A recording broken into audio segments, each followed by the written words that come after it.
Située dans le département de l'Indre, La Châtre est une charmante ville dotée de nombreux attraits, tant par sa verdure que par son patrimoine historique. Mais ce climat, si paisible, est perturbé par un trafic massif de poids lourds sur les routes. Chaque jour, plus de 2000 camions sillonnent l'agglomération, dont 1100 d'entre eux empruntent le centre-ville. Avenue Aristide Briand, on peut compter jusqu'à 741 camions en moyenne par jour. Des chiffres ahurissants qui témoignent de l'ampleur du phénomène. Il faut savoir que La Châtre est au carrefour de deux axes routiers secondaires importants.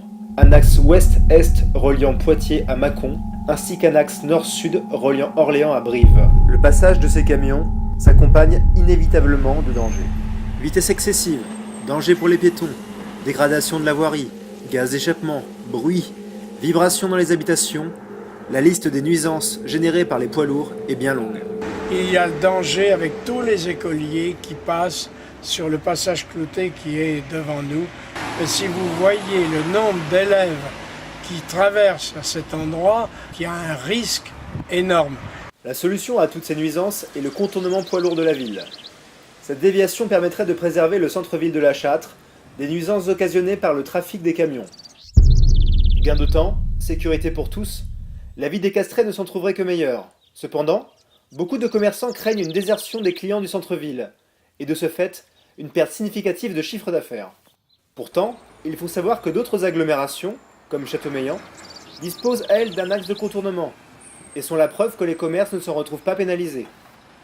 Moi je dirais aujourd'hui que la déviation nous apporte une qualité de travail, parce que avant c'était des voitures à touche-touche, des poids lourds aussi, des coups de klaxon, des gens qui s'énervent. Quand une déviation est bien faite et qu'on a des commerçants sérieux et qui font bien leur travail, ces mêmes gens qui faisaient la queue, si ils étaient bien accueillis, rien ne peut les empêcher aujourd'hui au moment de midi de vouloir s'arrêter, prendre un pain ou un steak ou même un journal. Ce que je regrette un peu, c'est qu'on ait des voitures statiques, notamment des habitants qui sont là, ou même des commerçants qui garent leurs véhicules. C'est un petit peu dommage parce qu'on ne laisse pas la place aux gens qui veulent acheter quelque chose. Ça, c'est plus dangereux qu'une déviation. Parce que la personne qui veut acheter quelque chose, qui ne peut pas se garer, eh bien, elle est bien embêtée pour faire ses courses.